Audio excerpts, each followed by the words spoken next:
안녕하세요. 오늘 소개해드릴 내용은 골절의 합병증, 지방세전증 사망에 대한 손해사정 사례를 안내하도록 하겠습니다. 소개할 목차는 다음과 같습니다. 첫 번째, 지방세전증이란 외상, 골절, 수술 등에 의해서 골수 또는 폐하의 지방조직이 파괴되면 지방조직이 정맥에 흘러들어가고 그것이 폐의 모세혈관 또는 뇌나 신의 혈관을 배색하여 사막에 이르게 하는 무서운 병입니다. 대부분 지방세전증이 발생하는 연령은 노인들에게 많이 발생합니다. 대퇴골 등 큰 뼈가 골절이 되어 사망까지 이르는 경우가 종종 발생을 합니다. 특히 지방세전증 사망 관련하여 의료사고 분쟁도 많습니다. 두 번째, 지방세전증 상해와의 인과관계. 지방세전증 사망 원인은 외상으로 인한 골절 또는 수술을 하다가 발생을 합니다. 따라서 외상 없이는 단독으로 발생할 수 없는 진단명입니다. 보험에서는 급격하고 우연한 외래사고를 상해사고라고 정의하고 있습니다. 뼈가 골절되거나 수술을 요할 정도로 부상을 입었다면 이는 상해사고라고 정의할 수 있습니다. 문제는 지방세전증으로 사망했을 경우 지방세전증에 대한 사망진단서상 의증으로 기재되어 있는 경우가 많습니다. 보험금 청구권자인 유족 입장에서는 이러한 경우 난처한 입장에 처하게 됩니다.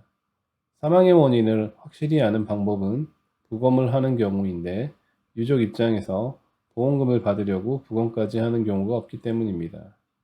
사망진단서에 지방세전증 의증으로 기재되었다면 보험사에서는 사망 원인을 알 수 없다는 이유로 보험금을 지급 거절하는 경우도 있습니다. 따라서 사고 경위가 명확해야 하고 의무기록상 지방세전증을 확증할 만한 증빙자료를 잘 보존해야 합니다. 세 번째, 보험사와 상해사망 보험금 분쟁의 요지. 지방세전증으로 사망하는 분들이 대부분 기왕력이 있거나 노령층에서 많이 발생을 합니다. 보험은 상해와 질병을 엄격히 구분합니다. 따라서 보험사에서는 사망의 주 원인이 기왕력으로 인한 질병적인 부분이 크다는 주장으로 분쟁의 발단이 시작되는 것입니다. 분쟁의 요지는 결국 기왕력으로 인한 보험금 삭감입니다. 외상관여도 및 질병 기여도에 따라 보험금의 차이는 몇 배가 차이가 날 수도 있습니다. 보험사에서는 주치의 소견을 받은 경우에도 주치의 소견에 대한 객관성 검증을 한다는 이유로 제3병원에 의료자문을 시행합니다. 의료자문 시행은 과연 객관성이 있을까요? 제 경험상으로 주치의 소견보다 좋은 결과가 나온 적은 단 한 번도 없었습니다. 왜 이런 결과들만 발생을 할까요? 답은 설명 안 해도 잘 아시겠죠? 자문 내용은 결국 자문 비용을 부담한 보험사가 원하는 자문 내용을 도출할 수밖에 없는 것입니다. 보험사는 자신들에게 유리하게 해석하는 의사들을 찾아서 자문을 넣습니다. 여기에서부터 공정성에 벗어난 것이죠. 네 번째, 주치의 소견의 중요성.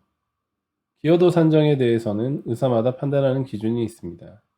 간혹 주치의인데도 불구하고 환자가 납득하기 어려운 기여도를 판단하는 주치의도 있습니다. 기여도라는 것이 정형화되어 있지 않아 치료한 의사의 생각이 결국 환자의 기여도가 되는 것이죠. 그럼에도 불구하고 왜 주치의에게 소견을 받아야 할까요? 의무기록 및 검사 영상만을 갖고 보험사 눈치를 보며 판단하는 자문의 소견보다 실제 진료를 통해 환자의 상태를 누구보다 잘 아는 사람이기 때문입니다. 보험사에 근거를 제시함에 있어서 제일 객관적인 자료라고 판단할 수 있는 것이죠. 그렇다고 한다면 보험사는 왜 주치의 소견에 대해 신뢰를 하지 않을까요? 이유는 간단합니다.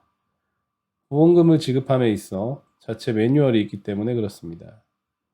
분쟁이 될 만한 진단명에 대해 의학적 분쟁 및 약관의 해석에 있어 정확하지 않다면 보험금을 지급해야 함에도 불구하고 보험금 부지급에 대한 근거 자료를 만든다는 명목하에 자문의 소견을 근거로 보험금 지급 거절을 하는 것입니다. 따라서 자문에 대한 동의를 할 때에는 자문을 하는 취지와 자문의 질문 내용에 대해 공정성에 반하는 내용이 있는지 반드시 확인이 필요합니다. 5번째, 주치의 소견을 받을 때 주의점. 주치의는 보험에 대한 전문가가 아닙니다. 따라서 보험사 직원이 단독으로 받을 경우 혹은 피보험자와 동행해서 받을 경우 해당 주치의에게 질문한 사항의 방향성에 따라 소견은 다양하게 도출됩니다. 주치의에게 소견을 받을 경우 보험사 직원으로부터 소견을 받기 이전 질문에 대한 내용을 확인을 꼭 해야 하고, 청구한 보험금과 관련하여 해당 사항이 없는 질문이거나 일방적으로 보험금 부지급을 할 수밖에 없는 질문의 내용에 대해서는 동의를 하시면 안 됩니다. 6번째, 사례를 소개하도록 하겠습니다. 의뢰자는 장인어른 사망보험금과 관련하여 손해사정을 위임한 사건입니다. 장인어른은 사고 이전 2007년에 뇌경색으로 좌측 팻마비가 있었습니다. 사고는 2020년 1월 30일 15시 30분경 전동 휠체어를 타고 비탈진 경사면을 내려오다 떨어져 좌측 대퇴골절, 좌측 상완 골절, 좌측 수부 골절로 땡땡땡땡 대학병원에서 치료 도중 2020년 1월 30일이 11시 지방색전증으로 사망하셨습니다. 장례를 치르고 장모님이 장인어른을 피보험자로 드러났던 보험 중에 상해사망보험금이 있어 보험사에 상해사망보험금을 청구하였습니다. 장모님이 장인어른을 피보험자로 가입한 보험에 상해사망보험금이 있어 보험사에 청구를 했습니다. 보험사에서는 사망의 주원인에 대해 정확한 확인이 필요하다고 하여 현장 실사를 진행하였고, 객관적인 의학적 검토가 필요하다는 이유로 의료자문 동의를 요청하여 동의를 하였습니다. 의료자문 결과 장인어른은 사망 전 뇌경색으로 인한 편마비, 고혈압, 당뇨, 기타 신장질환 등 기억력이 있어 외상 관여도 30%만 해당되므로 저희가 청구한 보험금의 30%만 지급한다고 안내를 하였습니다. 보험사에게 항의 및 재심사 요청을 했지만 끝내 50%까지만 지급한다고 하여 손해사정사님께 연락드려 상담드립니다.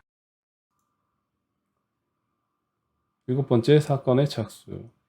사건을 위임 후 진단서 및 의무기록 검토 후 주치의를 찾아뵈었습니다. 신장내과 주치의 소견은 다음과 같습니다. 직접적인 사인은 좌측 대퇴골절로 인한 출혈 및 혈압저하, 지방색전증, 다발성장기부전으로 의심됩니다. 지방색전증은 부검하지 않아 확진할 수 없으나 낙상에 의해 대퇴골절이 발생을 하였고, 망인의 기저질환인 고혈압, 당뇨, 만성신질환, 뇌경색이 사망에 직접적인 영향을 미쳤을 가능성은 떨어집니다. 골절로 인한 인과관계는 75%에 해당합니다. 정형외과 주치의의 소견은 이렇습니다. 문헌상 전자간 골절의 치사율은 약 15%이며 전자간 골절에서 지방색전증이 발생하는 경우는 1% 정도임. 지방색전증의 치사율은 10에서 20%로 알려져 있으나 환자 사이는 좌측 대퇴골절 포함한 다발성, 골절로 인한 출혈 및 혈압저하, 지방색전증, 다발성 장기부전으로 추측됨. 부검이 없어 정확한 사인은 알기 어려우나 환자의 기저질환인 고혈압, 당뇨, 만성신질환, 뇌경색이 사망에 직접적인 영향을 미쳤을 가능성은 떨어지며 당시 발생한 골절과 사망의 인과관계는 75%에 해당합니다. 이를 근거로 사정서를 작성하여 보험사에 교부하였습니다. 8번째, 손해사정서 작성 후 보험사 교부. 사정서 접수 후 보험사에서는 60% 화해 제안을 했으나 유족 및 본 사정사는 동의할 수 없었고, 보험사에 의견서를 보낸 후 외상관여도 70% 전액 지급받아 종결된 사건이었습니다. 9번째, 주치의 소견과 의료자문 내용 비교. 동일한 사고를 갖고 주치의와 보험사 자문의의 사망의 주 원인에 대해 서로 다른 입장을 취하고 있습니다. 선행사고가 주인지 사고 이후 기왕증이 주인지에 대해 차이가 있었습니다. 사망의 주 원인을 어느 시각으로 바라보는지에 따라 소견 내용의 차이는 큽니다. 결론적으로 주치의 소견에 따라 보험금이 지급되었습니다. 마지막 결론. 보험금 분쟁에 있어 주치의 소견은 매우 중요합니다. 어떤 경우에는 주치의가 소견을 거부하여 어쩔 수 없이 의료자문을 해야 하는 경우들이 있습니다. 의료자문을 시행할 경우 자문의 취지와 자문에 대한 질문에 대해 꼼꼼히 확인 후 동의하셔야 됩니다. 사건에 대해 정확한 파악이 어렵다면 전문가의 도움을 받아 보험금을 받는 데 있어 피해가 없길 바랍니다.